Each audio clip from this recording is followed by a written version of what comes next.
दुनिया के इतिहास में इतना झूठ कभी नहीं बोला गया होगा सरकार की तरफ से। रवीश जी, जिस सरकार की गोद में बैठकर आपका पूरा चैनल लैप डांस करता है, उसने इतिहास में झूठ नहीं बोला, उसने पूरे इतिहास को ही झूठा पढ़ाया है। तो उस इतिहास के हिसाब से वाकई सही बोलने वाले आपको झूठे ही लगेंगे। एनडीटीवी ने जो किया वो उन्हीं के द्वारा प्रचारित गोदी मीडिया भी नहीं करती। एनडीटीवी गोद में नहीं बैठी, वो घुटनों पर बैठी और शर्जील के स्वप्न दोष की नायिका बन गई। चैनल ने न सिर्फ ट्वीट डिलीट किया बल्कि तुरंत ही आर्टिकल से भी तस्वीर को बदला और वहां पे एक सेकुलर छवि जो है लगा दी। यही वो मजहबी कट्टरता है जो शर्जील जैसों के रक्त मज्जा में सना हुआ है, ये उनके गुणसूत्रों में घुसा हुआ है। आपको आदमी दिखेगा, उसे मुस्लिम दिखता है। और इतनी क्रूरता कभी हिंदुस्तान की हुकूमत ने, किसी भी हुकूमत ने इतनी क्रूरता कभी नहीं बरती होगी। वैसे क्लिप के आगे का संदर्भ अगर ना पता हो तो आपको लगेगा कि रवीश जी ममता बनर्जी के लिए एकदम सही बातें बोल रहे हैं और बंगाल पे उनका पूरा साक्षात्कार है, लेकिन नहीं। रवीश ने इतिहास की सारी हुकूमतों को नाप लिया और फिर बताया कि चाहे मुगल हो, अंग्रेज हो, मरी जापे वाले कम्युनिस्ट हो, कश्मीर के जिहादी हो, 84 वाले कांग्रेसी हो, बंगाल की ममता हो, इन सब ने कोई क्रूरता नहीं की, क्योंकि असली क्रूरता तो मोदी कर रहा है, वो भी सरकार के तौर पर। एक तरफ राम राम चिल्लाएंगे जैसा नारा है, दूसरी तरफ रक्त से लथपथ एक साधु है। नैरेटिव नारे के ऊपर चल रहा है, पोस्टर नारा लगाने वालों को पकड़ने के लिए बनाए जा रहे हैं। यही तंत्र है, यही व्यवस्थित राह है जो हिंदुओं के नरसंहार और समूल नाश के लक्ष्य की तरफ जाने वाले हाईवे से विधर्मियों को जोड़ता है। सभ्य समाज में ऐसे नारों की जगह नहीं होती। ये क्यूटियापा मत बतियाना, क्योंकि समाज सभ्य है ही नहीं। तुम आजीवन पीड़ित भी रहोगे और उल्टे क्षमा भी मांगोगे कि तुमने उनकी चाकू के रेंज से गर्दन क्यों हटा ली। अश्विनी उपाध्याय क्या कर रहे थे वो इंपॉर्टेंट नहीं है, वो नवयुवक कौन सा नारा लगा रहे थे वो भी इंपॉर्टेंट नहीं है, वो हिंदुओं और इस राष्ट्र के लिए एकत्र हुए थे, ये इंपॉर्टेंट। इतने असहिष्णु बनो कि टाइप करने से पहले अंगूठा कोई उठाए तो उसमें कपकपी उठे कि वो लिखने का विचार त्याग दे। अगर तुम में उन्हें ललकारने, दुत्कारने और डर से कपा देने का साहस नहीं है तो हिंदुओं को ज्ञान देना बंद करो। अगर सामाजिक वैमनस्यता और भेदभाव आज भी पढ़े लिखे छात्रों के मन में है तो उसका एक कारण आरक्षण है। आप कैसे ये समझा देंगे किसी बच्चे को कि उसके ज़्यादा नंबर, विषय की बेहतर समझ किसी कम नंबर वाले बच्चे की तुलना में कम है। सर उठाकर जीने के लिए आवश्यक चीज़ें मुहैया होनी चाहिए सरकार की तरफ से, लेकिन उनके बच्चों के दिमाग में ये कभी भी नहीं आना चाहिए कि उनकी नौकरी तो रखी हुई है। जिसके सामने बिना कुछ किए उसका लक्ष्य दिख जाए वो मेहनत क्यों करेगा। मन मान नहीं रहा था कि इतना कम पानी कैसे है, जबकि कायदे से देखा जाए तो भाजपा और संघ के लोग इतने मरे हैं कि उनका रक्त भी जमा दिया जाए तो सड़कों पर चप्पल डूब जाए या शायद तैरने लगे। खैर, मैं इस थ्योरी पर भी सोचने लगा कि ममता दीदी जब आई होंगी तब पानी का स्तर जो है 6 फीट रहा हो, पर तेजस्विनी नारी, दुर्गो माता, जय श्री राम, विष्णु माता, समस्तों के आमराम मानी, इसको देखते ही पानी वाष्पीकृत हो गया होगा। नमस्कार, मैं अजीत, आपकी बात के तीसरे अंक में आपका स्वागत है। सर्वप्रथम ओलंपिक में 7 पदकों और हॉकी में भारत के गौरव को पुनर्स्थापित करने के लिए सारे खिलाड़ियों को डू पॉलिटिक्स की तरफ से आभार। आपने हमारी आने वाली पीढ़ी के खिलाड़ियों के लिए नए आदर्श और मानदंड गढ़े हैं। कृतज्ञ राष्ट्र आपको नमन करता है। आरंभ करने से पहले आपके सहयोग के लिए आभार प्रकट करता हूँ और आशा करता हूँ कि आप चैनल को सब्सक्राइब करेंगे और दोस्तों से भी करवाएंगे। ये सप्ताह खबरों के मामले में काफ़ी रोमांचक रहा है। इस सप्ताह हमने देखा है कि कैसे दिल्ली के हिंदू विरोधी दंगों के अभियुक्त शर्जील उस्मानी ने एनडीटीवी को एक ट्वीट डिलीट करने को विवश कर दिया, जब उसने सीधे तौर पर कोरोना की खबर में इस तस्वीर के प्रयोग पर आपत्ति जताते हुए यह लिखा कि एनडीटीवी के जिस कर्मचारी ने भी ऐसा काम किया है उसे उसकी जानकारी कोई दूसरा व्यक्ति दे सकता है। उस्मानी ने यह नहीं बताया कि जानकारी मिलने के बाद वो करेगा क्या, लेकिन जिस बिरादरी का वो रहनुमा बनने की कोशिश कर रहा है वो ऐसे गुस्ताखों के साथ क्या करते हैं वो पूरी दुनिया को पता है। उस्मानी को देखकर कोई भी अंदाज़ा लगा सकता है कि वो मर्दाना कमज़ोरी और खोई हुई ताकत व जवानी फिर से हासिल करें, ऐसा दावा करने वाले हकीम उस्मानी का रिश्तेदार रहा होगा और उसे दवाइयाँ जो है सब्सिडी पर नहीं दी गई, लेकिन ऐसा है नहीं। प्रतीत होता है कि शर्जील नाम में ही कोई समस्या है। इसी नाम के शर्जील इमाम ने भारत को पूर्वोत्तर से अलग करने की बातें की थी। आजकल वो जेल में भारत का नक्शा बना और मिटा रहा है। भारत को तो कुछ खास हुआ नहीं, इमाम की इमामत जो है उसके स्थान विशेष से स्नय स्नय बहकर निकल रही। आप यह सोचिए कि दंगों का कोई अभियुक्त जो हर हिंदू को जो जय श्री राम बोलता है उसे आतंकवादी मानता हो, वो अगर एक निष्क्रिय आक्रामकता यानी पैसिव एग्रेशन के साथ किसी चैनल के कर्मचारी को धमकी दे और वो चैनल उस ट्वीट को डिलीट कर दे, तो असल में आतंक फैला कौन रहा है। एनडीटीवी ने जो किया वो उन्हीं के द्वारा प्रचारित गोदी मीडिया भी नहीं करती। एनडीटीवी गोद में नहीं बैठी, वो घुटनों पर बैठी और शर्जील के स्वप्न दोष की नायिका बन गई। चैनल ने न सिर्फ ट्वीट डिलीट किया बल्कि तुरंत ही आर्टिकल से भी तस्वीर को बदला और वहां पे एक सेकुलर छवि जो है लगा दी गई। फोटो बदलना बहुत कुछ बताता है। पहली बात तो यह है कि एनडीटीवी ऐसे मुस्लिम एक्टिविस्टों को चाहे कितना भी जापानी तेल लगाता रहे, उनके दंगाई होने पर भी उन्हें विद्यार्थी और एक्टिविस्ट जैसे विशेषणों और शाम के प्राइम टाइम के एपिसोड से उनके अपराधों को दूध से धोता रहे, वो उन्हें कभी भी अपना नहीं मानेंगे।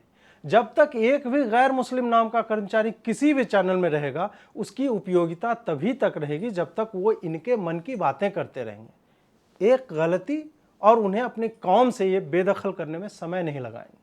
शायद याद हो कि इन आतंकियों के मुंह बोले बाप जाकिर नायक से जब पूछा गया कि रवीश कुमार तो उनकी कौम की वकालत करते हैं, लेकिन हिंदू हैं तो क्या वो भी उसी नरक में जाएंगे, तो बकरी की दाढ़ी अपने चेहरे पर चिपकाकर कुरूप दिखने की कसम खाए उस कट्टरपंथी इन्फ्लुएंसर ने यह कहा था कि रवीश उनके कौम के काम का है, लेकिन जब तक वो मुसलमान नहीं हो जाता, मरने के बाद तो जाएगा नरक ही। हाँ, वो नरक अल्ट्रा माइल्ड होगा।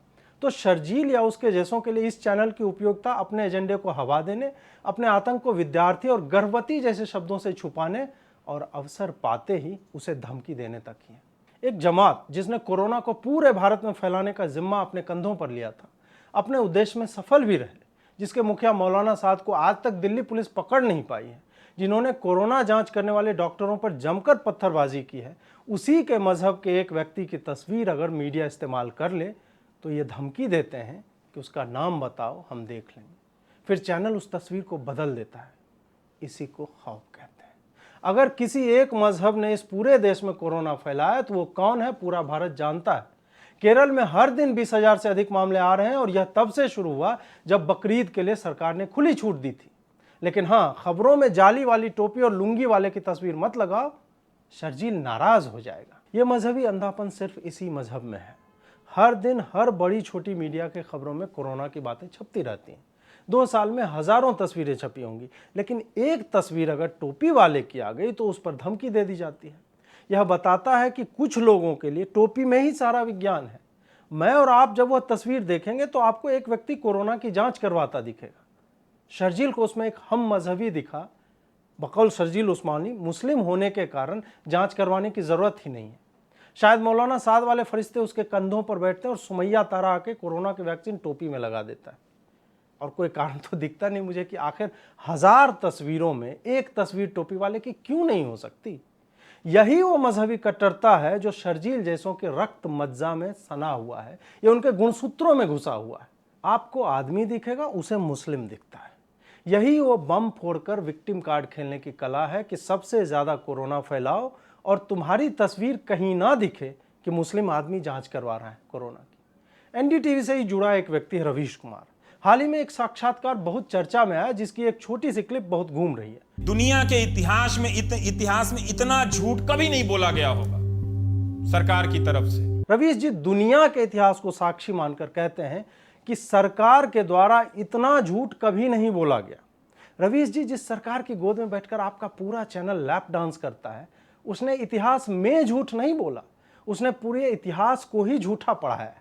तो उस इतिहास के हिसाब से वाकई सही बोलने वाले आपको झूठे ही लगेंगे। और इतनी क्रूरता कभी हिंदुस्तान की हुकूमत ने, किसी भी हुकूमत ने इतनी क्रूरता कभी नहीं बरती होगी। वैसे क्लिप के आगे का संदर्भ अगर ना पता हो तो आपको लगेगा कि रवीश जी ममता बनर्जी के लिए एकदम सही बातें बोल रहे हैं और बंगाल पे उनका पूरा साक्षात्कार है, लेकिन नहीं। रवीश ने इतिहास की सारी हुकूमतों को नाप लिया और फिर बताया कि चाहे मुगल हो, अंग्रेज हो, मरी झापी वाले कम्युनिस्ट हो, कश्मीर के जिहादी हो, 84 वाले कांग्रेसी हो, बंगाल की ममता हो, इन सब ने कोई क्रूरता नहीं की, क्योंकि असली क्रूरता तो मोदी कर रहा है, वो भी सरकार के तौर पर। फिर आप सोचेंगे कि मोदी ने कौन सा दंगा करवा दिया। 2002 भी गुजरात के मुस्लिमों ने 59 कार सेवकों को ट्रेन के डिब्बे में जिंदा जलाकर किया था। तो मोदी की क्रूरता हमारे सामने क्यों नहीं आती। फिर आपको पता चलेगा कि रवीश एक बंद कमरे के अंदर रहते हैं और उसी में उन्होंने फर्श, छत, चारों दीवार, खिड़कियों के कपाट और किवाड़ों के पल्लों पर तरह तरह की पेंटिंग बनाई हुई। उन रंगीन चित्रों में रक्त का लाल रंग और आग का पीला रंग बहुतायत है। जो आदमी दिन रात ऐसे कमरे को दुनिया मान के बैठा हो तो उसका इतिहास बोध न सिर्फ 7 सालों का होगा, बल्कि उसे तो यह लगेगा ही कि ये जो लाल पीली तस्वीरें हैं और उसके बीच जो नायक है वो सबसे ज्यादा क्रूर तो वही है। वैसे भी वामपंथियों के लिए क्रूरता डासना के पुजारी के पेट में भोंका हुआ चाकू नहीं, बगल में कहीं दूर राम राम चिल्लाएंगे का नारा है। रवीश के लिए असली हिंसा जिसमें खून बहा हो, चीथड़े उड़ गए हों, बच्चों को मार दिया गया हो, वो नहीं है। असली हिंसा तो गरीबी है जो सरकार द्वारा की जाती है। इसलिए रवीश ममता के बंगाल में आए दिन टंगी हुई लाशों, बलात्कार के शिकार हो रही महिलाओं को हिंसा नहीं मानते। रवीश राजस्थान में हो रहे बलात्कारों की आसमान छूती दर को क्रूरता नहीं मानते। रवीश के लिए क्रूरता है मोदी द्वारा रैलियां करना, मोदी द्वारा चुनाव जीत जाना, मोदी द्वारा गरीबों के उत्थान हेतु योजनाएं बनाकर उन्हें नियत व्यक्ति तक पहुंचाना। उस मामले में मैं भी मानता हूं कि मोदी ने जिस क्रूरता से वामपंथियों का वोट बैंक लूटा है, गरीबों की गरीबी चुराई है, पीड़ितों की पीड़ा हरी है, मोदी तो बहुत ही ज्यादा क्रूर लुटेरा आदमी है। सारा पैसा आपने स्टेडियम बुक करके, अपने लोगों को जमा करके, उनको कम्युनल बना के लोगों को ले आके अपना हाहाकारी किया आपने। सारा पैसा फूंका आपने इमेज बनाने के लिए, ताकि गांव को लगे कि दुनिया में इनका नाम हो गया है। रवीश कहते हैं कि मोदी ने सारा पैसा स्टेडियम बुक करके अपने लोगों को बुलाकर कम्युनल बनाने और अपनी इमेज बनाने में, गांव के लोगों को मूर्ख बनाने में खर्चा कर दिया। इस वाक्य में कई झूठ हैं। रवीश ने इतनी बार बोला है ये झूठ कि उसे वही सत्य लगने लगा है। पहली बात, मोदी स्टेडियम बुक नहीं करता, वो पैसा सरकार का नहीं, किसी एनजीओ का था। रैलियों में भी सरकार का पैसा नहीं लगता, पार्टी का लगता है। जहां तक अपने लोगों को बुलाने की बात है तो रवीश तुम किलसते रहो। ऐसा कोई मूर्ख ही होगा कि इतना तामझाम करके बोले कि रवीश जी आपको 12 पास दे रहा हूं, आप अपने गैंग के साथ अवश्य आइएगा रैली में।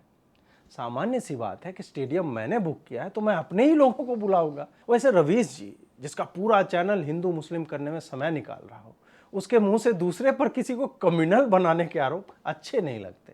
दिल्ली के हिंदू विरोधी दंगों में आपके मोहन नर्सिंग होम वाली कवरेज याद है मुझे। आपके चैनल द्वारा मस्जिद की छतों पर रखे पत्थरों की ड्रोन फुटेज से मस्जिद को क्रॉप करने की, हटाने की खबर भी याद है मुझे यह भी याद है कि आपने ताहिर हुसैन या फारूक फैजल को स्टूडियो में कैसे क्लीन चिट दी है, और हर दंगाई आपके लिए विद्यार्थी है क्योंकि उसकी पूरी पहचान मुस्लिम होना है। इसलिए कम्युनल का ज्ञान मत दीजिए रवीश जी। सत्य यह है कि तुमसे ज्यादा घुटा हुआ, कुंठित और सांप्रदायिक व्यक्ति इस धरती पर है ही नहीं। और अब जब दुनिया में सवाल उठ रहे हैं तो हिंदी के अखबार में छपने नहीं दे रहे हैं। फिर वही बात है कि जिसे ये कूप मंडूक दुनिया मानता है, वो इसका लाल पीले रंगों से रंगा हुआ कमरा है और सवाल इसी का है जिसकी प्रतिध्वनि इसे सुनाई देती है तो लगता है दुनिया में सवाल उठ रहे हैं। ऐसा है कि कमरे का नाम दुनिया रख देने से वो दुनिया नहीं हो जाती रवीश। आखिर कौन सा सवाल उठाया जा रहा है? तुम्हारा दर्द समझ सकता हूं रवीश। इतनी लॉबिंग के बाद भी फाइजर को भारत में प्रयोग की अनुमति न मिलने से दर्द तो होगा ही। इसलिए राजस्थान में जब वैक्सीन फेंके जा रहे, दबाए जा रहे जमीन में, तब तुमने कुछ नहीं कहा।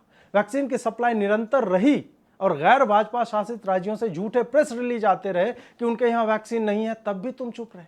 तुम अब भी चुप हो जब 52 करोड़ से अधिक लोगों को वैक्सीन मिल चुकी है और हर दिन 40 से 45 लाख लोगों को लगाई जा रही।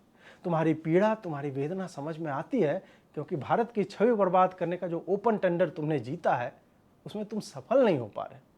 तुम्हारे मालिक पर जब टैक्स चोरी के लिए छापा पड़ा था तो तुमने कहा था प्रेस फ्रीडम पर हमला है। सत्य यह है कि सैकड़ों करोड़ों की टैक्स चोरी और दसियों शेल कंपनियां बनाकर पैसों के हेरफेर के मामले में एनडीटीवी के प्रणय रॉय और उनकी पत्नी पे, राधिका रॉय पे, ये मामले चल रहे हैं। चूंकि आप चैनल चला रहे हैं तो इसका मतलब ये नहीं कि आप बलात्कार कर लेंगे और पुलिस की पूछताछ हो तो आप कहेंगे कि मीडिया की स्वतंत्रता पर हमला है।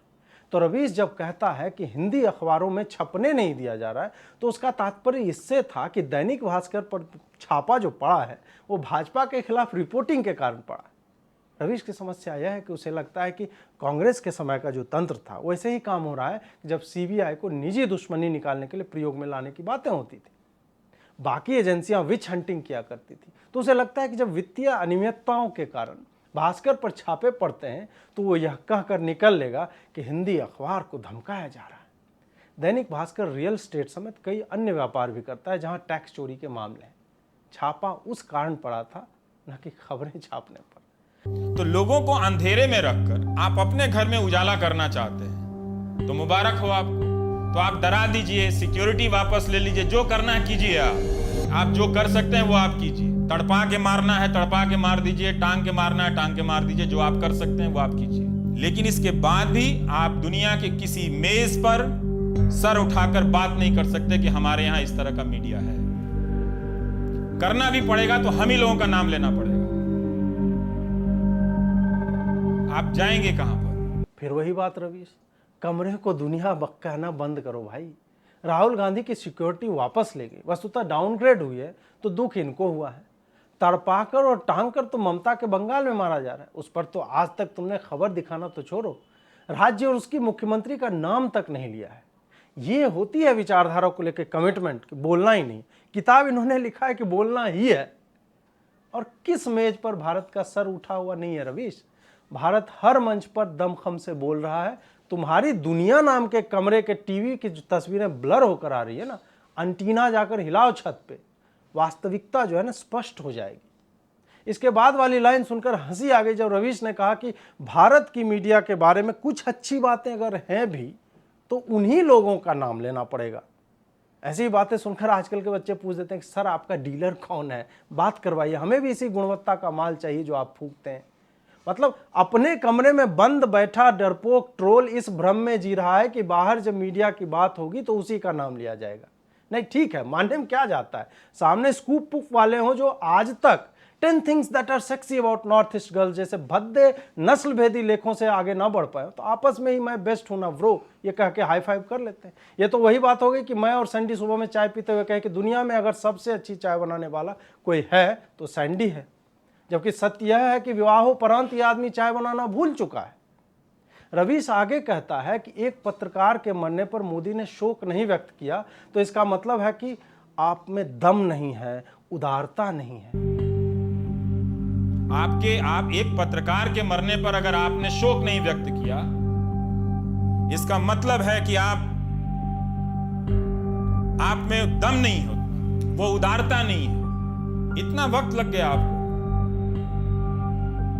और आप इंसानियत मानवता की बात करते हैं। भाषण तो कोई भी लिख देगा। बिहार वालों से पूछेगा कि शरीर में दम कहाँ पाया जाता है तो वो बताएंगे। हमने प्रॉपर मुहावरा बनाया हुआ है कि फलां जगह में दम नहीं, हम किसी से कम नहीं। तो रवीश जी दम नापने कहाँ गए थे ये तो नहीं मालूम, लेकिन हाल ही में सुदर्शन के पत्रकार मनीष कुमार सिंह का शव नदी से मिला और आरोपित मोहम्मद अरशद आलम गिरफ्तार हुआ है। तो रवीश जी आपने कौन सा 1.5 बीघा तो छोड़िए, 2.25 लाइन का पोस्ट तक नहीं किया। शवों की तस्वीरें बेचकर पेट पालने वाले दानिश सिद्दीकी को आप पत्रकार कहते होंगे, जबकि वो मानव कहलाने योग्य भी नहीं था। उसकी भी हत्या जिन तालिबानियों ने की, उसका भी नाम लेने में आपकी ऐसी फटी कि आपकी दुनिया पीली पीली हो गई और आप दम की बातें करते हैं। अर्नब की गिरफ्तारी हो या फिर दिवंगत रोहित सारदाना जी की मृत्यु, तुम्हारी उदारता सबने देखी है रवीश, इसलिए नैतिकता की नौटंकी थोड़ा कम किया करो। लानत भेजकर देश छुड़ाने वाले अधम लोग दूसरों की उदारता नापने के लिए फीते लेकर ना घूमे तो अच्छा रहेगा। रवीश का बस यही बचा है कि किसी तरह एनडीटीवी इनको ढो रहा है और ये एनडीटीवी को, दोनों को एक दूसरे की आवश्यकता है। इकोसिस्टम में टहल टहल कर रवीश वही बातें इतनी बार बोल चुका है कि इसके कमरे की ईंट को अगर बाहर निकालकर किसी माइक के सामने रख दिया जाए तो ईंट की कंपन से पूरा इंटरव्यू रिकॉर्ड हो जाएगा और आपको वीडियो ना दिखाया जाए तो आप बता नहीं पाएंगे कि रवीश है कि उसके कमरे की ईंट। रवीश का राजनीतिक शब्द विन्यास कुछ ऐसा ही है जैसे फेसबुक पर प्रेम के ऊपर बात करते हुए कुछ लोगों का, जैसे ये लोग बादल, भाप, प्रेम, पलके, आंसू, चुभन, स्पर्श, बारिश, झोंका, स्त्री पुरुष, देह मिलन, बिछड़न, ऐसे कुछ शब्दों से 3 करोड़ लेख लिख चुके हैं। वैसे रवीश की शब्दावली में मोदी सरकार, आपातकाल, क्रूरता, सांप्रदायिकता, कम्युनल, हिंदी अखबार, प्रेस फ्रीडम, मार दिया गया, भीड़, रैली, उदारता, ऐसे 50 शब्दों के अलावा कुछ खास है नहीं। लेकिन रवीश की उपयोगिता है। ऐसे लोग समाज में चाहिए ताकि आपको पता चलता रहे कि वामपंथियों के लिए सबसे बड़ा नाम किस स्तर का लिजलिजा और मिथ्याभाषी है। ऐसे लोग रहते हैं तभी पता चलता है कि आप बिजली के जलते बल्ब में भी उसके पीलेपन के कारण यह कह सकते हैं कि मोदी गरीबों के घर में उजाला करवा के उनसे गरीबों वाली फीलिंग छीन रहा है और लाइट का रंग हरा नहीं है, इसका मतलब है वो मुसलमानों से घृणा करता है। रवीश के रहने से आपको लगेगा कि चपटी धरती वाले लोग भी अपनी जगह पे उचित हैं। वो तो बेचारे मदरसे में पढ़ते हैं, सिलेबस 1400 सालों से बदला ही नहीं बेचारों का, लेकिन रवीश तो ठीक ठाक जगह पे पढ़ के आए। दुनिया देखिए, फिर ऐसी बाकी बाकी बातें क्यों करता है? तो ऐसे में तो लगेगा चांद को 2 हिस्सों में तोड़कर जोड़ देने बात में ठीक ही लगती है। उसके बाद पूरे भारत में कोरोना फैलाने वाला अपराधी मौलाना साद कहाँ है? वो लोग जो हर बात पर सर तन से जुदा वाली कविता पढ़ने लगते हैं, उनमें से कितने लोगों को 295A के अंतर्गत कारागृह में पहुंचाया गया? सड़कों पर तलवार, पेट्रोल बम लेकर घूमने वाले कितने लोगों को कितनी सरकारों ने बंद कर दिया है? क्या गर्दन काटने की बात करने वाला अमानतुल्लाह गिरफ्तार हुआ? क्या दिल्ली के हिंदू विरोधी दंगे कपिल मिश्रा के बोलने के बाद हुए थे, या फिर ताहिर हुसैन, फारूक फैजल समेत अनेकों मुस्लिमों ने इसकी तैयारी पहले से कर रखी थी?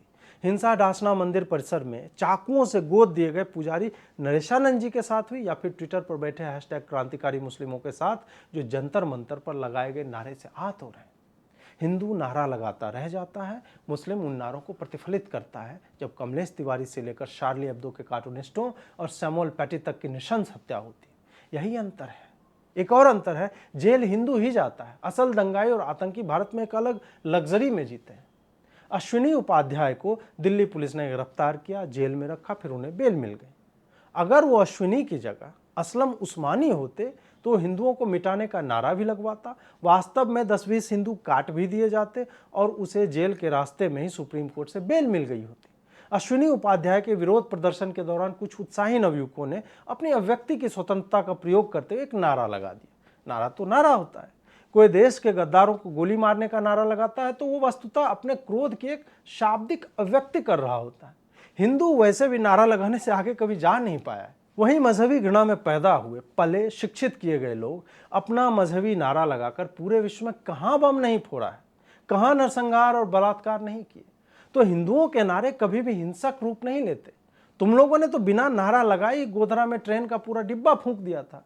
दिल्ली में भी हिंदू विरोधी दंगों के दौरान नारेबाजी कहाँ हुई? सीधे काट दिए गए और फिर जला दिए गए। एक शेर है कि हम आह भी भरते हैं तो हो जाते हैं बदनाम, वो कत्ल भी करते हैं तो चर्चा नहीं होती।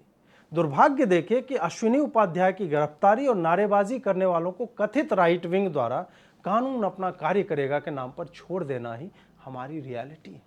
जिस वक्त इस्लामोफोबिया इन इंडिया ट्रेंड हो रहा था, उसी समय में डासना में 2 मुस्लिम लड़के चाकू तेज कर रहे थे और रात होते होते यति नरसिंहानंद से मिलने आए एक पुजारी नरेशानंद के उनके पेट में छुरा भोंक कर उनकी अतड़ियां काट दी। बिल्कुल अच्छे से प्रशिक्षित लड़के थे, और प्रशिक्षण भी कितना लेंगे ये? इनके पूर्वजों ने इतने गले रहते हैं कि पैदा होने पे ही अपनी गर्भनाल यानी अम्बिलिकल कॉर्ड खुद ही काट लेते हैं। इनकी पहुंच और दम्भ देखिए कि पेट में चाकू मारने वाली घटना को कोई नहीं जान पाया, लेकिन नारेबाजी पर इन्होंने गजब का बवाल काटा। एक तरफ राम राम चिल्लाएंगे जैसा नारा है, दूसरी तरफ रक्त से लथपथ एक साधु है। नैरेटिव नारे के ऊपर चल रहा है, पोस्टर नारा लगाने वालों को पकड़ने के लिए बनाए जा रहे हैं। यही तंत्र है, यही व्यवस्थित राह है जो हिंदुओं के नरसंहार और समूल नाश के लक्ष्य की तरफ जाने वाले हाईवे से विधर्मियों को जोड़ता है। वहीं दुर्भाग्य यह देखिए कि हमने बड़ी सहजता से नारा लगाने वालों को दुत्कार कर छोड़ दिया है। थोड़ा सोचो कि वो नारा किसके लिए लगा रहे थे। शौर्य फिल्म का संवाद है कि तुम्हें नालियां साफ चाहिए लेकिन हाथ गंदे नहीं होने चाहिए। वो तुम्हारे लिए नाली साफ कर रहे हैं। सभ्य समाज में ऐसे नारों की जगह नहीं होती। ये क्यूटियापा मत बतियाना, क्योंकि समाज सभ्य है ही नहीं। तुम आजीवन पीड़ित भी रहोगे और उल्टे क्षमा भी मांगोगे कि तुमने उनकी चाकू के रेंज से गर्दन क्यों हटा ली। अश्विनी उपाध्याय क्या कर रहे थे वो इम्पोर्टेंट नहीं है। वो नवयुवक कौन सा नारा लगा रहे थे वो भी इम्पोर्टेंट नहीं है। वो हिंदुओं और इस राष्ट्र के लिए एकत्र हुए थे, ये इम्पोर्टेंट है। तुम्हारे सामने जो शत्रु है उसकी पूरी जमात दंगों में तुम्हें मारने के बाद, तुम्हारे साधुओं को ट्रेन के डिब्बों में जलाने के बाद 2002 के नाम पर निशब्द कर देती है। तुम यह भी नहीं पूछ पाते कि 59 कार सेवकों को जलाया किसने था। तुम यह भी नहीं पूछ पाते कि दिल्ली के हिंदू विरोधी दंगों के समय किसकी छतों पर पत्थर और पेट्रोल बम और एसिड के पॉचेस थे। वो अभी भी शाहरुख पठान को अच्छा भाई और चाचा बताए फिर रहे हैं। वो दंगाइयों को जिनके हाथ पर रक्त है विद्यार्थी कहते फिर रहे हैं, और तुम इस पर चिंतित हो कि नारा नहीं लगाना चाहिए था। अरे नारा तो हर गली नुक्कड़ और शहर के चौक चौराहों पे लगना चाहिए।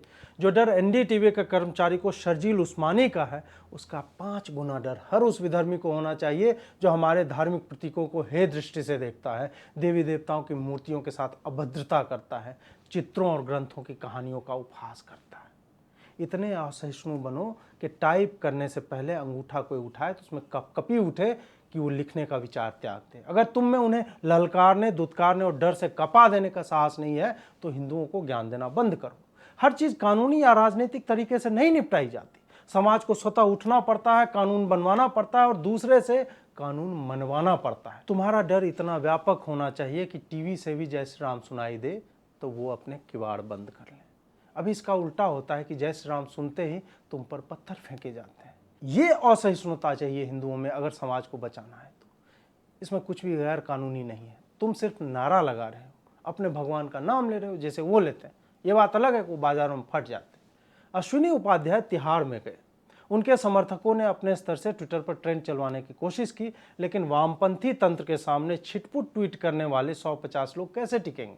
भाजपा की आईटी सेल ने ट्रेंड तक नहीं होने दिया, क्योंकि इनकी नीति यही रही है कि अपने लिए खड़े होने वाले का कद अगर जरा सा भी बढ़ रहा है तो उसके पांव पे एक कुल्हाड़ी मारना शुरू कर देते हैं।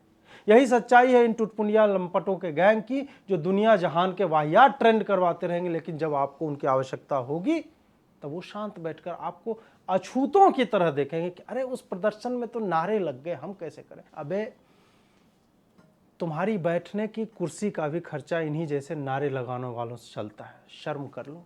आज तुम्हारे लिए डिस्पोजेबल ग्लास की तरह लग रहे होंगे, लेकिन तुम्हारी रैलियों में यही लोग झंडा लेकर जाते हैं।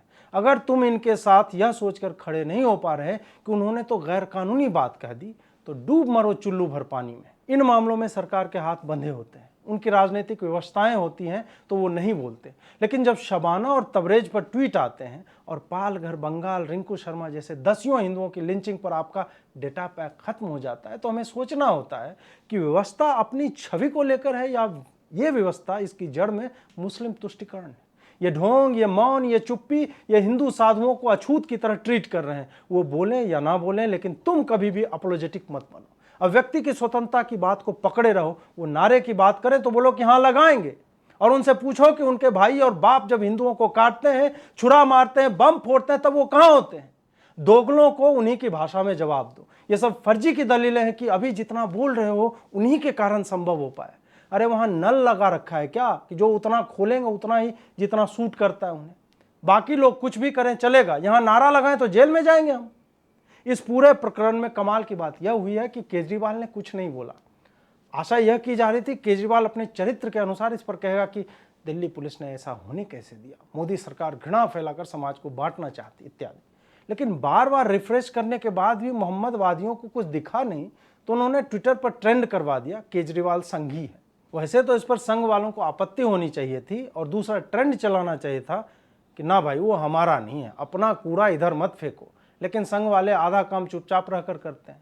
ये ट्रेंड होने लगा तो मैं देखने लगा कि कौन सा मजार तुड़वा दिया इस पापी ने। पता चला कि इसकी चुप्पी ने इसे संघी बना दिया है। ट्वीटों में बताया गया कि ये तो बहुत पहले से ही संघी था, आज इसकी चुप्पी ने उसके संघी होने पर ठप्पा लगा दिया। केजरीवाल को याद दिलाया गया कि कैसे खालिद सैफी ने उसके लिए कैंपेन किया था और उसी की गिरफ्तारी के कागज पर दिल्ली सरकार ने दिल्ली दंगों के कारण साइन किया था। सैकड़ों मुस्लिम नाम वाले हैंडल ये साबित करने में लगे रहे कि केजरीवाल ने मुसलमानों को ठग लिया है। इस बात को शर्जील उस्मानी के उस ट्वीट से जोड़कर देखिए जब इन्होंने एक तस्वीर लगाने पर उन लोगों को अपनी कौमी जायदाद से बेदखल कर दिया। वही बात यहाँ भी है, चाहे केजरीवाल अमानतुल्लाह को पाले, ताहिर हुसैन इसकी पार्टी का था, मुस्लिमों के जलसों में टोपी लगाकर घूमे, लेकिन एक गलती और आप संगी हो जाते हैं। वैसे संगी होना उतनी बुरी बात है नहीं जितनी कि मजहबी उन्मादी होना, लेकिन बम फोड़ने वाले जब जय श्री राम को आतंकी नारा बताते ही रहते हैं, ये भी सही। आरक्षण पर राष्ट्रीय स्वयंसेवक संघ के लोग बार बार फंस जाते हैं। मोहन भागवत जी ने 2015 के बिहार चुनाव की पूर्व संध्या पर जो बोला था, वहां से लेकर हाल ही में दत्तात्रेय होसबोले जी के विचारों को सुने तो संघ वाले दोनों ही तरफ से पिसते नजर आते हैं। मोहन भागवत ने उस समय कहा था कि आरक्षण के मुद्दे पर पुनरावलोकन की आवश्यकता है कि किसको मिला है लाभ, किसको अभी भी मिलना चाहिए इत्यादि। दत्तात्रेय जी को देखें तो उन्होंने जो बोला वह भी उचित है कि आरक्षण की आवश्यकता तब तक है जब तक समाज में इनइक्वालिटी, भेदभाव। उन्होंने इसे अमेरिका के अफर्मेटिव एक्शन से जोड़कर देखा और अपना बयान दिया। यह भी कहा गया कि संघ आरक्षण का पुरजोर समर्थन करता है। वैसे तो संघ के कुछ मूल आधार बिंदु हैं जिस पर उनका स्टैंड हमेशा से स्पष्ट रहा है, लेकिन आरक्षण को लेकर शब्दों का खेल होता हुआ यहाँ पे दिखता है। भारत में आरक्षण को आप अमेरिका की नज़र से नहीं देख सकते, क्योंकि वह संदर्भ यहाँ पे नहीं है। यहाँ काले गोरे का भेदभाव नहीं है, ना ही यहाँ के वंचितों की यह मांग है कि उन्हें उन्हीं स्कूलों में पढ़ने दिया जाए जिसमें बाकी के लोग पढ़ते हैं। अश्वेत लोगों ने कभी भी अपने लिए आरक्षण को बैसाखी की तरह नहीं मांगा, बल्कि स्वयं को एक दृष्टि में देखने और समझने की मांग उठाई कि अगर तुम हमें वही शिक्षक दोगे जो गोरों को देते हो तो हम उनसे बेहतर परिणाम भी दे सकते हैं। यह उनका आत्मविश्वास था और उन्होंने साबित किया है कि अगर समान अवसर दिया जाए, माहौल खराब हो, फिर भी वो अपने लक्ष्य तक पहुंचते हैं। उन्होंने कभी भी कम नंबर लाकर शिक्षण संस्थानों में घुसकर, फिर नौकरी की परीक्षाओं में कम नंबर लाकर नौकरी में घुसकर, फिर वहां भी खराब प्रदर्शन करके प्रमोशन की बातें नहीं की। उन्होंने कहा कि उन्हें सिर्फ एक धक्का चाहिए कि वो तंत्र में आ जाए, फिर वो अपनी राह वहां से तय कर लेंगे। उन्होंने शिक्षा से लेकर विज्ञान, खेल, राजनीति, कला, हर क्षेत्र में सर्वोच्च जगह बनाई। अमेरिका में श्वेत अश्वेत की समस्या एंटाइटलमेंट की है कि एक को माहौल भी सही मिलता है, शिक्षा भी अच्छी, और फिर खींचने के लिए उनके अपने लगे हुए। फिर भी अश्वेतों में स्वयं को लेकर कोई हीन भाव नहीं है कि वो काले हैं तो पढ़ने में मंद बुद्धि होंगे, वो कभी अच्छे नंबर नहीं ला सकते, नौकरी मिलेगी ही नहीं। वो बस शिक्षा में सही अवसर मांगते हैं, वही अवसर मांगते हैं जो अन्य को मिल रहा है।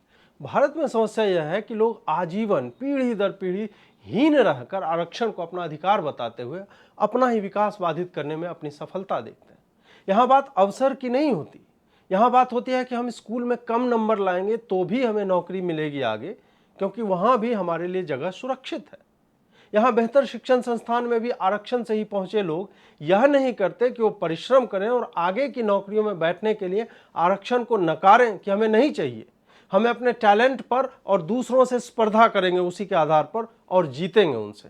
कुछ एक अपवादों को छोड़ दें तो ऐसा आत्मसम्मान आपको अपनी क्षमताओं पर विश्वास को लेकर कम और मैं दलित हूं, मुझे आरक्षण चाहिए ही, इसमें ज़्यादा दिखता है।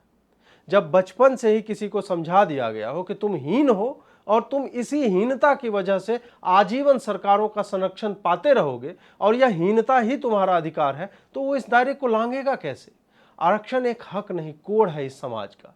वो इसलिए नहीं कि मैं इसका सताया हुआ हूं, बल्कि इसलिए कि इसका सबसे बड़ा घाटा इन्हीं जातियों को हुआ है। अगर सामाजिक वैमनस्यता और भेदभाव आज भी पढ़े लिखे छात्रों के मन में है तो उसका एक कारण आरक्षण है।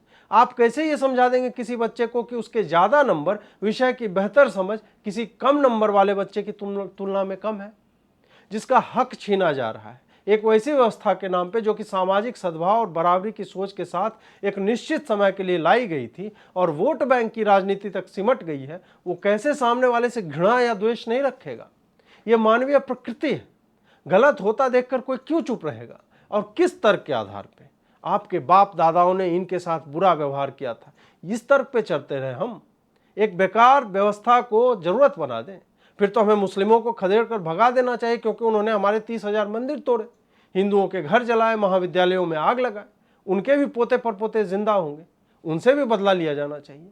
उनकी आमदनी का एक हिस्सा सरकारों को लेते रहना चाहिए ताकि तमाम मंदिरों का जीर्णोद्धार हो सके और उन परिवारों को शांति मिले जिनके पूर्वजों को बेरहमी से मार काट दिया गया था। क्या यही दलित चिंतक इस बात पर सहमति देंगे? नहीं, बिल्कुल नहीं। दो जगह दो तरह की बातें नहीं हो सकती। आर्थिक रूप से सक्षम बनाना ही बराबरी लाएगा, उसके अलावा नौकरी में आरक्षण से लेकर तमाम तरह के आरक्षण इस पूरी आबादी को बेहतरी के लिए प्रयास करने से भी रोकता है। जब उन्हें पता है कि राजस्थान में 0 नंबर लाकर भी गणित का शिक्षक बन जाएगा और उन्हें भारत का कोई कानून बच्चों को गणित पढ़ाने से नहीं रोक सकता, तो फिर मेहनत क्यों करेगा?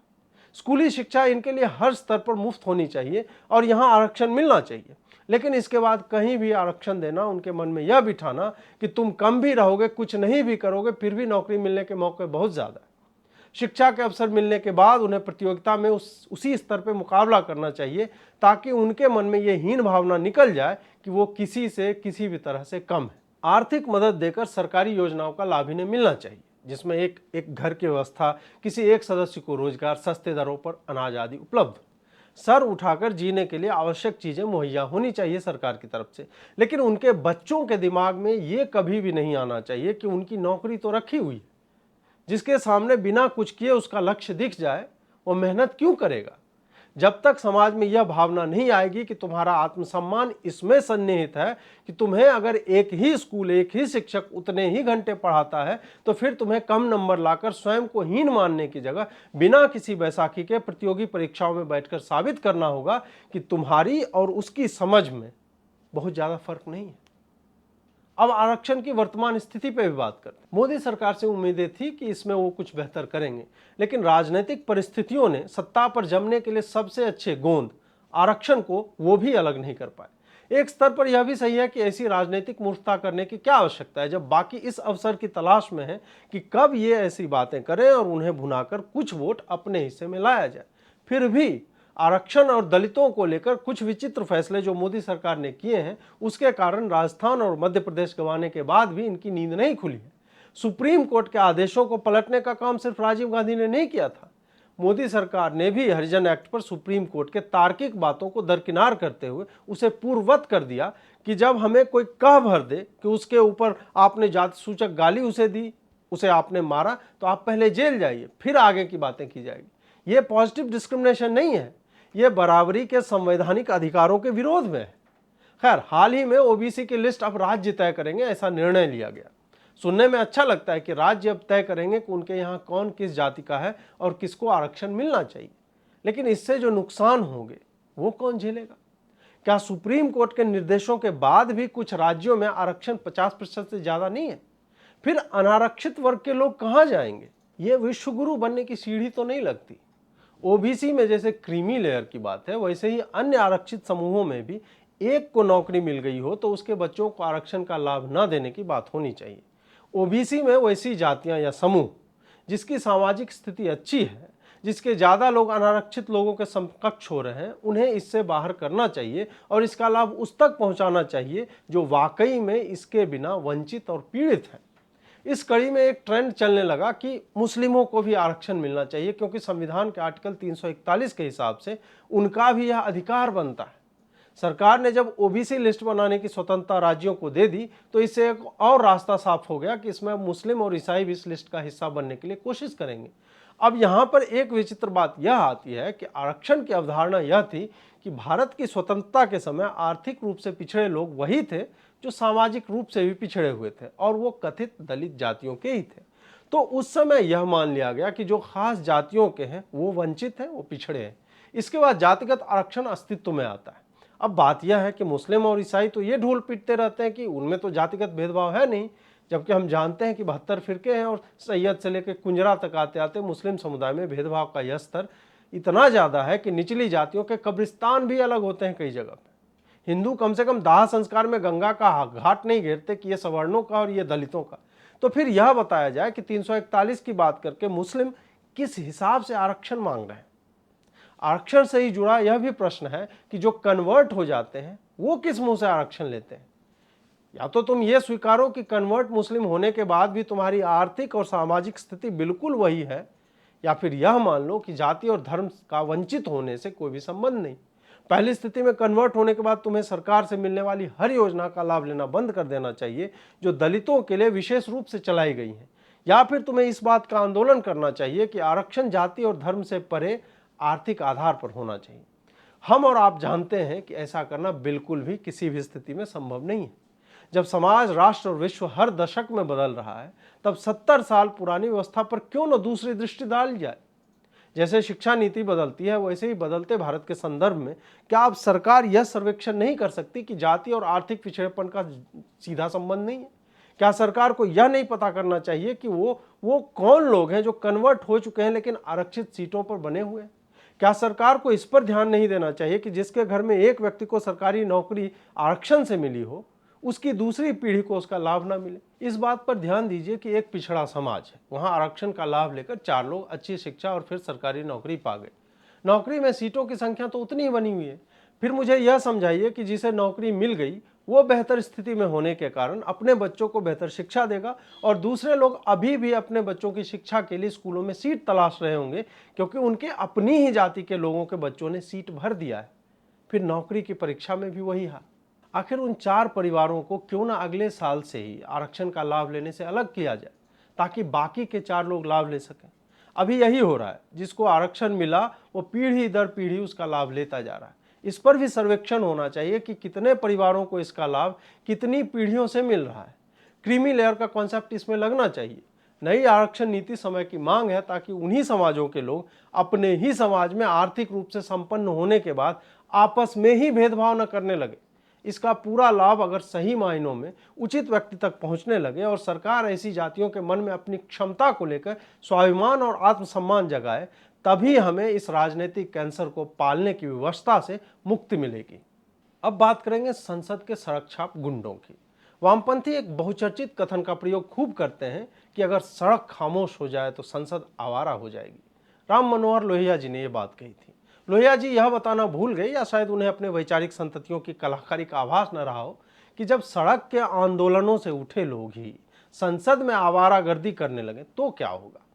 हमारी विधायिकाओं ने पॉर्न देखने वाले नेता देखे हैं, मारपीट करने वाले नेता देखे हैं, पैसों की गड्डी निकालने वाले नेता देखे हैं और अध्यक्ष की कुर्सी पर किताब आदि फेंकने वाले नेता भी देखे हैं। ये काम नेताओं के नहीं, सड़क छाप चिरकुटों के होते हैं जो टिकट ब्लैक करते करते राज्यसभा और लोकसभा में पहुंच जाते हैं।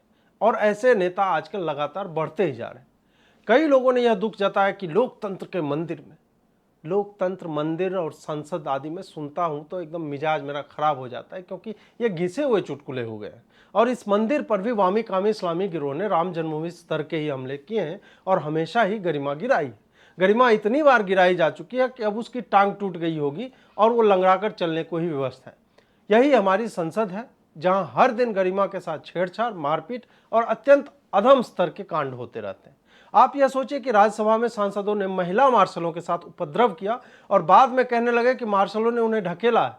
वीडियो सामने आया तो पता चला कि कांग्रेस की पी देवी नेतम और छाया नामक महिला सांसदों ने महिला मार्शलों को पीटा है। उपराष्ट्रपति और राज्यसभा अध्यक्ष वेंकैया नायडू आए और रोने लगे कि ये सब क्या हो रहा है। मुझे उपराष्ट्रपति जी से या लोकतंत्र के मंदिर की गरिमा का चूरन फांकने वाले भाजपा समर्थकों से एक रत्ती सहानुभूति नहीं। इनको निलंबित करो, सदस्यता खत्म करो इनकी और बाहर करो ऐसे उदंड लोगों को। ट्विटर पर रोने के लिए बाकी लोग हैं, आपके हाथ में जब कानून है, सत्ता है, तब आप किस बात पर रो रहे हैं? जहां क्रोध करना चाहिए वहां इनके नेता रोते हैं, जहां इनको रोना चाहिए वहां चुप रहते हैं और जहां चुप रहना चाहिए वहां बोलते हैं। ओवैसी ने इस मुद्दे पर विचार रखते हुए कहा कि इतनी आक्रामकता इसलिए है क्योंकि सरकार मुद्दों पर बात नहीं करना चाहती। इनकी मानसिक विपन्नता देखिए कि जिस विधेयक पर चर्चा करके इन्हीं लोगों ने कानून बनाया, अब 10 महीने बाद कह रहे हैं कि उस पर चर्चा होनी चाहिए। उस वक्त क्या घास काटने गए थे? चूंकि एक प्रायोजित भीड़ वहां खड़ी है तो क्या उनके हिसाब से संसद चलेगी? और आक्रामकता को कैसे परिभाषित करोगे? एक समय में किसी के बोलने के बीच में बोल देना असभ्यता मानी जाती थी। आज अध्यक्ष की कुर्सी के पास के टेबल पर खड़े होकर वैचारिक नग्नता और सक्षाप गुंडई दिखाई जा रही है और उसे आक्रामकता कह के बचाया जा रहा है। महिला मार्शलों को पीटना भी आक्रामकता ही होगी। अगली बार बम फेंककर स्वयं को भगत सिंह बना देंगे ये लोग।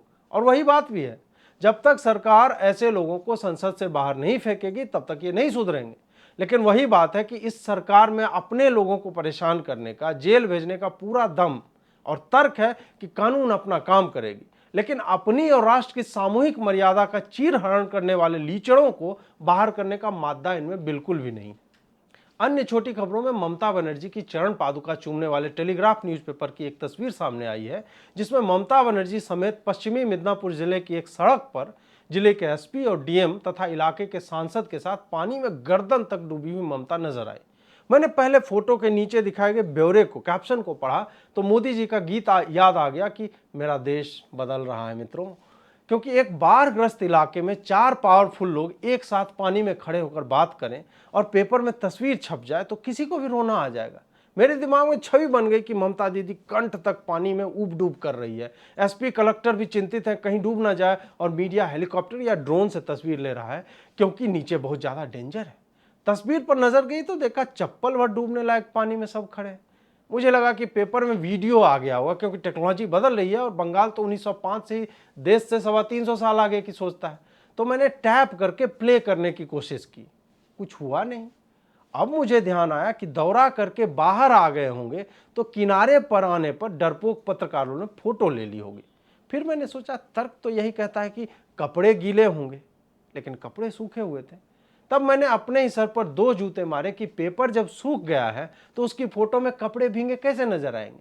मैं एक ग्लास पानी लाया और उड़ेल दिया उस पर। मेरा पूरा आईपैड भींग गया और स्क्रीन खराब हो गई। तब मुझे याद आया कि पेपर और ई पेपर में अंतर होता है। मैं इतना ज़्यादा सकारात्मक विचारों वाला व्यक्ति हूं कि मैं यह मानने को तैयार ही नहीं था कि ममता दीदी ने सिर्फ चप्पल डुबाकर चर्चा कर ली होगी और इधर जो है शीलावती नदी में बाढ़ आ गई है, इसका समाधान होना चाहिए। मन मान नहीं रहा था कि इतना कम पानी कैसे है, जबकि कायदे से देखा जाए तो भाजपा और संघ के लोग इतने मरे हैं कि उनका रक्त भी जमा दिया जाए तो सड़कों पर चप्पल डूब जाए या शायद तैरने लगे। खैर मैं इस थ्योरी पर भी सोचने लगा कि ममता दीदी जब आई होंगी तब पानी का स्तर जो है 6 फीट रहा हो, पर तेजस्विनी नारी, दुर्गो माता, जय श्री राम, विष्णु माता, समस्तों के आमराम मानी, इसको देखते ही पानी वाष्पीकृत हो गया होगा। ऐसी नारी के तेज से सामने सिंधु देहधर त्राहि त्राहि करता आ गिरा शरण में, चरण पूज दास्ता ग्रहण की बंधा मूढ़ बंधन में। ये नहीं हो सकता क्या? बिल्कुल हो सकता है, यही हुआ ही होगा, वरना टेलीग्राफ जैसा पेपर भला इतने कम पानी में उनको खड़ा करवा के एजेंडा थोड़ा ही छापेगा। ये लोग बेचारे स्टेज फोटो लेते कहाँ हैं? पत्रकारिता अगर बची हुई है तो बस टेलीग्राफ में ही बची हुई है। तभी किसी ने फोटोशॉप करके ममता दीदी को बदनाम करने के लिए एक दूसरी फोटो दिखा दी। ऐसा लग रहा था कि ममता बनर्जी चुल्लू भर पानी में खड़ी है और मीडिया की भीड़ उनसे करीब 3 फुट दूर सूखी सड़क पर से फोटो ले रही है। मुझे बहुत बुरा लगा कि कोई नेत्री इतने संघर्षों के बाद, भाजपा जैसी पार्टी को हराने के बाद, जो बंगाल में अकेले नहीं अपनी पार्टी में बनी 3 पार्टियों के साथ दमखम से चुनाव लड़ रही थी, फिर अगर वो मुख्यमंत्री बन जाती है तो फिर उनको नीचा दिखाने के लिए कोई कसर क्यों छोड़े? इसलिए ऐसी तस्वीरें दिखाई गई। लेकिन ममता दीदी को कोई फर्क नहीं पड़ता। तुम भाजपा वाले चाहे मानवाधिकार आयोग के बहाने उन्हें घेरो या हर दिन अपने कार्यकर्ताओं की हत्या पर बोलो, ममता दीदी को फर्क नहीं पड़ता, क्योंकि टीएमसी के लोग उनके अपने लोग हैं। 1-2 गांव में आग लगाई गई, कुछ कार्यकर्ताओं को काटा गया, रेप हो गया, तो क्या पूरा बंगाल बुरा हो जाएगा? जी नहीं। टेलीग्राफ यह तय करेगा कि ममता दीदी की छवि का खेला होवे ये ना हो जाए। आप ही बताइए कि रवीश जी ने आज तक स्वीकारा है कि बंगाल में राजनीतिक हत्याएं हो रही हैं, रेप हो रहा है भाजपा से जुड़े लोगों के परिजनों का? अगर रवीश जी नहीं लिख और बोल रहे हैं तो इसका मतलब समझते हैं, मतलब यही है कि यह चीज वास्तव में हुई ही नहीं। ये बस मोदी जी की मार्केटिंग टीम की कैंपेनिंग है जिसमें एक पैसा भी दम नहीं है। ट्विटर ने पहले राहुल गांधी का अकाउंट लॉक किया तो कांग्रेस बिलबिला गई और तमतमा कर कह दिया कि अगर ट्विटर में हिम्मत है तो उनका अकाउंट लॉक करके दिखाए। ट्विटर ने उनका भी अकाउंट लॉक कर दिया। तब कांग्रेस को याद आया कि ट्विटर तो भाजपा चलाती है और जैक डोरसी तो मोदी जी के मौसेरे भाई हैं, जिनको फोन करके मोदी जी ये सब करवाते फिर रहे हैं। कांग्रेसी चमचों को कुछ समझ में नहीं आया तो ये लिखने लगे कि राहुल गांधी जी से मोदी डरता है। किसी मस्करे ने लिखा कि पागलों से तो हर समझदार व्यक्ति को डर लगना भी चाहिए। मजाक की बात एक तरफ, लेकिन ट्विटर की यह मनमानी भारतीय राजनीति के लिए गंभीर खतरा है। जब ट्विटर ने सरकार द्वारा बनाए गए नियमों को मानने से इनकार करते हुए 3 अफसरों की नियुक्ति नहीं की, तब तत्कालीन मंत्री ने 72 जगह यह बयान दिया कि ट्विटर को देख लेंगे, कानून मानना पड़ेगा, ये सब गलत हो रहा है। हुआ कुछ नहीं। 2-4 जगह एफआईआर दर्ज करवाने के बाद केंद्र सरकार ठंडी पड़ गई। ठंडी इतनी पड़ गई कि हाल ही में संसद में सरकार ने बताया कि उन्होंने ट्विटर पे एक भी केस नहीं किया, जो किया वो राज्यों ने किया, वो हमने नहीं किया। वस्तुतः ट्विटर को कोई सजा नहीं मिली, उसकी मनमानी जारी है और भारत सरकार को ठेंगे पर रखकर वो एक एक करके ये दिखा रहा है और देख रहा है कि किसके साथ क्या करने पर कैसी प्रतिक्रिया होती है। एक दलील यह भी दी जाती है, और मैंने भी पहले दी थी, कि सरकार भारत अमेरिका व्यापार संबंधों से बंधे होने के कारण ट्विटर को बैन नहीं कर सकती इंडिया में।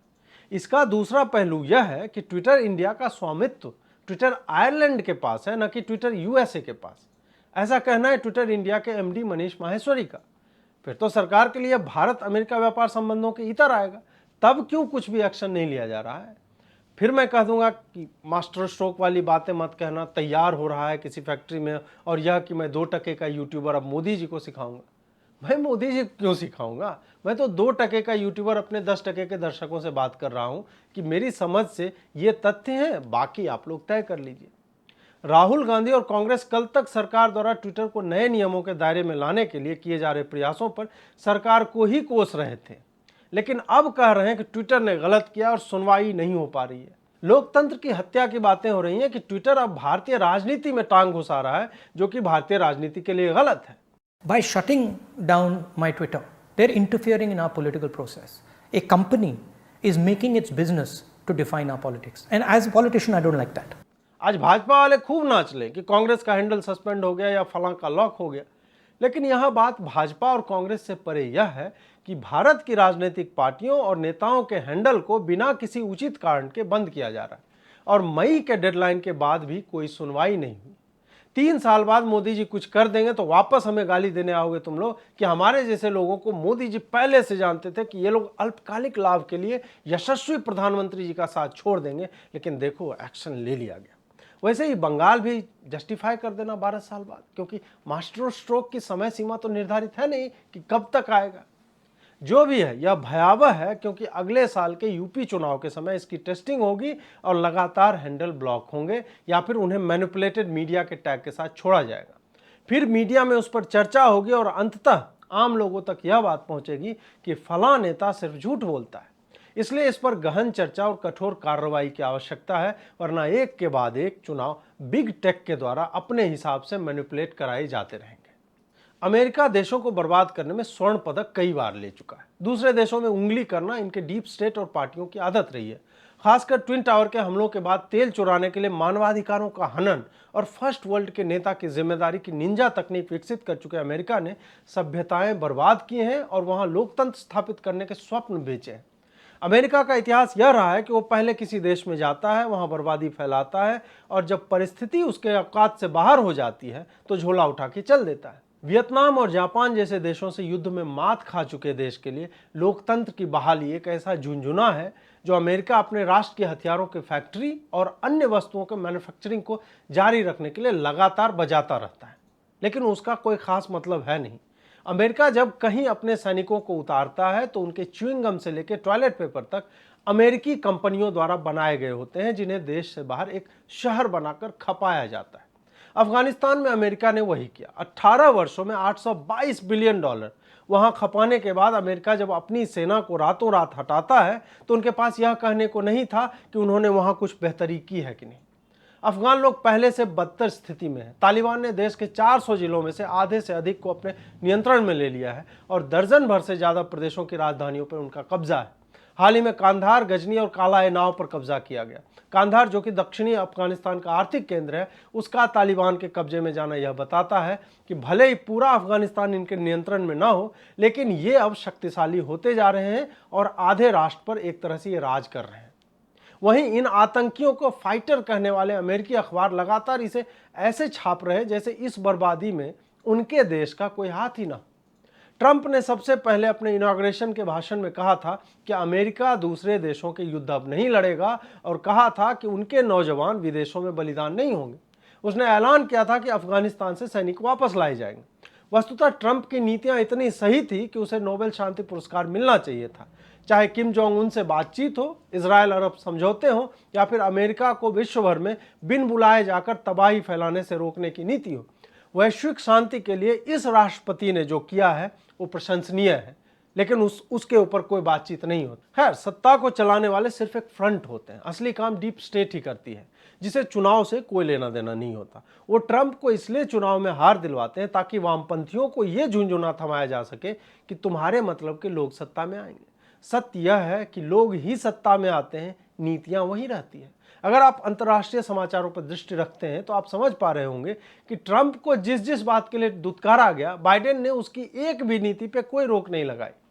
पहले उसके वैक्सीन रोल आउट पे कमला हैरिस बवाल काट रही थी, अब वो कह रही है कि सबको लेना चाहिए। न्यूयॉर्क के गवर्नर एंड्रू कुओमो हो या अन्य गवर्नर, पहले ट्रंप के वैक्सीन लाने पर खूब अड़ंगे डाल रहे थे। अब हालत यह है कि जब उनके कहने से एंटी वैक्सीन वाले लोगों को बल मिला और वो अब वैक्सीन ना लेने पे अड़ गए हैं, तो तीसरी लहर में लाखों लोगों के लगातार हर दिन संक्रमित होने के कारण कुछ राज्य वैक्सीन लेने वालों के लिए एयरपॉड्स और आईपैड से लेकर कॉलेज की फीस तक भरने के वायदे कर रहे हैं। अफगानिस्तान से बाहर निकलने को लेकर बाइडेन यह कह सकते हैं कि उन्होंने पिछली सरकार की नीतियों का पालन किया, बाय पार्टीजनशिप दिखाई, लेकिन सत्य यह है कि यह एक छलावा है। अफगानिस्तान की स्थिति पर अगर आप अधिक जानना चाहते हैं तो हमारे सिस्टर चैनल डिफेंसिव ऑफेंस पर विस्तृत चर्चा अवश्य ही सुनिए। और अंत में एक अपील करना चाहूँगा दोस्तों, आने वाले दिनों में हम कश्मीर के ऊपर एक डॉक्यूमेंट्री लेकर आ रहे हैं। हमने इसमें काफ़ी समय, श्रम और धन लगाया है। इससे पहले भी हमने जगन्नाथपुरी के मठों को तोड़ने से लेकर बंगाल में राजनीतिक हत्याओं पर भी डॉक्यूमेंट्री बनाई है। हम चाहते हैं कि पहले आप हमारी गुणवत्ता देखें और तब हमें उसी के आधार पर आर्थिक सहयोग दें।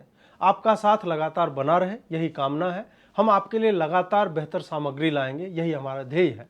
कृपया चैनल को और लोगों तक ले जाएं, सब्सक्राइब करें और करवाएं, नोटिफिकेशन बेल को ऑन कर लें और दूसरे भी वीडियोज़ का आनंद लें।